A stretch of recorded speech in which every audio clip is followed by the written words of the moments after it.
Alors tu sais tout comme moi à quel point le rétro ça cartonne. Tu sais, je suis sur Kickstarter depuis 2020. J'ai lancé 7 campagnes sur Unreal, sur Unity, des projets Roblox, des projets MMO en 2D, en pixel art, etc. Ça a toujours été des échecs et il a fallu en été 2025 que je lance un projet Game Boy et ça a cartonné. J'ai fait 1 400 €. Au bout du 4e jour, j'étais à 1 400 €. Ma campagne était finie déjà. Parce que j'en demandais 580 pour finir le projet. Ma campagne était déjà finie. J'ai fait presque le double. Ensuite, à la fin du mois, j'étais à presque 3 000 €. C'est incroyable. Il y a une énorme communauté pour le rétro. C'est un truc de fou. Au début, j'aurais pas cru. Je me disais, des gens qui jouent encore sur Game Boy, sur NES, tout ça, ça existe. Ah oui, il y a une énorme communauté, surtout aux USA.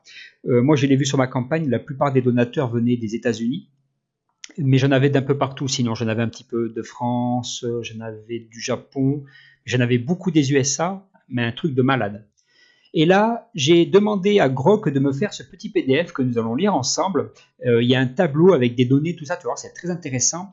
Je te lis tout ça, c'est les 10 campagnes Kickstarter, NES, Game Boy et Game Boy Color qui ont cartonné ces dernières années.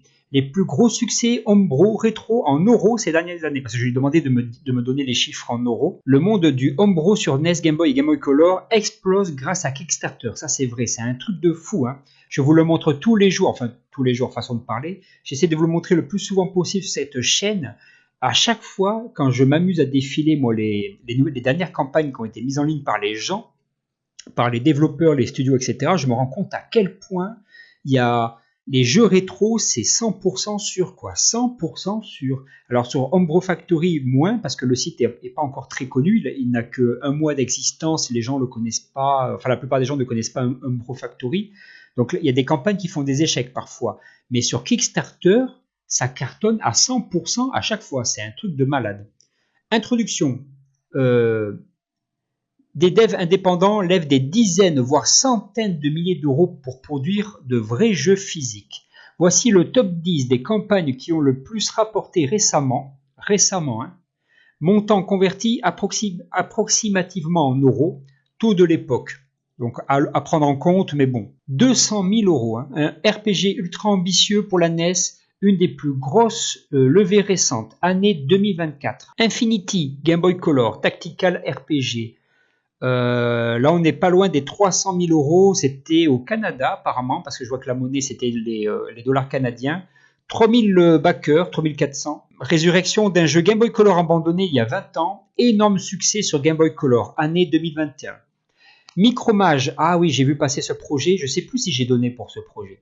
Projet NES, plateforme coop 4 joueurs, un peu plus de 150 000 €, donc 4100 backers. Le classique absolu, ultra optimisé, seulement 40 KO, ah oui, et jouable à 4 en même temps, année 2018. Ensuite, ce jeu NES, un peu plus de 150 000 €, encore une fois, on est souvent dans les 150 par là. Aventure-action inspirée des grands classiques NES, très bien soutenu. Shooting Game, pour NES, 130 000, plus de 130 000. Ensuite, Super Tilt Bro, donc j'imagine un copier-coller de Mario. 85 000 €, entre 85 000 et 90 000. Plateforme fun, voilà, un platformer fun, innovant pour la NES. Super Russian Roulette. Ah, donc j'imagine que là c'est un jeu NES de la version qu'on connaît sur Steam qui a beaucoup marché. Vous savez, le jeu de roulette où il y a un mec qui vous tire dessus, là, Russian Roulette. Ensuite, nous avons en 8e position ce jeu NES, 80 000 € quand même, un action-aventure dans une ambiance sombre et stylée. Ensuite, ce jeu sur Game Boy original, pas loin de 50 000 €, avec 860 backers. Des jeux de fou, voilà un tableau très intéressant. Là, nous avons le nom du jeu, la plateforme et le montant généré, et le nombre de backers et les années. À savoir que, là, vous voyez que le premier, il a fait 200 000 avec 1500 backers, et on voit que celui-là en 3e position, il a fait un montant plus bas, mais il avait plus de donations. Parce que ce qu'il faut savoir sur Kickstarter, c'est que vous pouvez faire des récompenses. Surtout, cherchez à faire des récompenses qui vont intéresser un maximum de gens. Moi, j'étais très étonné sur ma campagne Kickstarter de voir des gens qui m'ont demandé un autographe, d'avoir un autographe. Alors, je suis personne, hein. Un autographe sur le manuel du jeu, pour la version physique. S'il y avait possibilité d'avoir des versions, des éditions rares, où la cartouche est en or, où il y a un petit bonus en plus dans le jeu, ou avoir leur nom dans les crédits, en tant que donateur sur Kickstarter, qu'ils soient dans les crédits, tout ça. Conclusion et conseils, ces campagnes prouvent que la communauté rétro est prête à mettre la main au portefeuille pour des jeux physiques de qualité. Pour réussir ta propre campagne, montre un prototype jouable très tôt. Alors moi, ça n'a pas été le cas, mais j'aurais pu mettre un lien vers une démo, parce que c'est vrai que j'avais un prototype tout de même. Même en cours de campagne, vous pouvez changer votre page, vous pouvez la modifier, tout ça, si je ne me trompe pas. Propose des éditions physiques belles, cartouches, plus boîte, plus manuel. Vise les sketchs, goals, réalistes, communique beaucoup sur Reddit, Discord et forums rétro, ça c'est bien vrai. Si vous avez un compte X, une chaîne YouTube, Facebook ou je ne sais quoi, ou si vous êtes sur des forums de développeurs, etc., moi c'est le cas, vous pouvez faire de la pub pour votre jeu, etc. Le rétro n'est pas mort, il cartonne plus que jamais. Et ça c'est vrai, je le répète, comme en début de vidéo, il y a une énorme communauté dans le rétro. C'est un truc de malade, vous vous en rendez pas compte, mais c'est un moyen de faire de l'argent très facilement si vous voulez vivre du jeu vidéo. Et c'est vraiment une grosse opportunité. Moi, je vais en profiter. Je vais vraiment avoir un côté jeu rétro, Game Boy Color NES. Je vais faire que ça sur ces 3 plateformes. Et à côté, ça va m'aider à financer mes gros projets sur Unity, Unreal, Roblox, etc., etc. Voilà pour cette vidéo, les gens. J'espère que ça vous aura intéressé.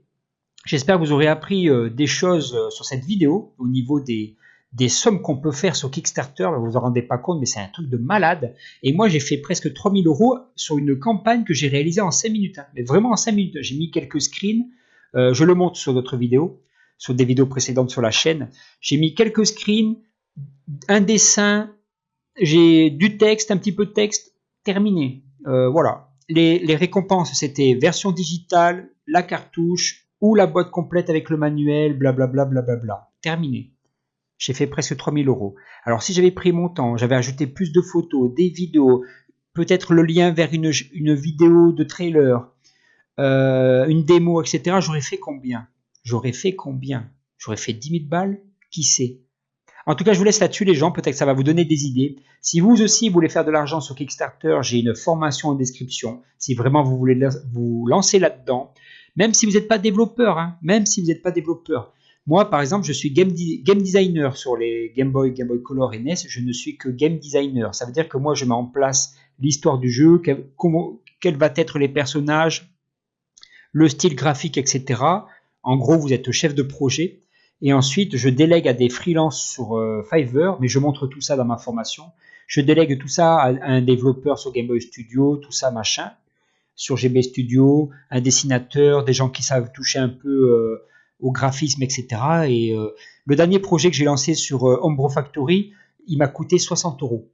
60 € le jeu, à développer. Voilà, pour vous donner une idée. C'est une grosse opportunité, vous vous en rendez même pas compte. En tout cas, si tout ça vous plaît, n'hésitez pas à vous abonner, à liker, ou juste à me suivre. Peut-être que les prochaines vidéos vont vraiment vous donner le déclic, qui sait. En tout cas, je vous laisse là-dessus les gens, c'était Rino, portez-vous bien, ciao, bye bye.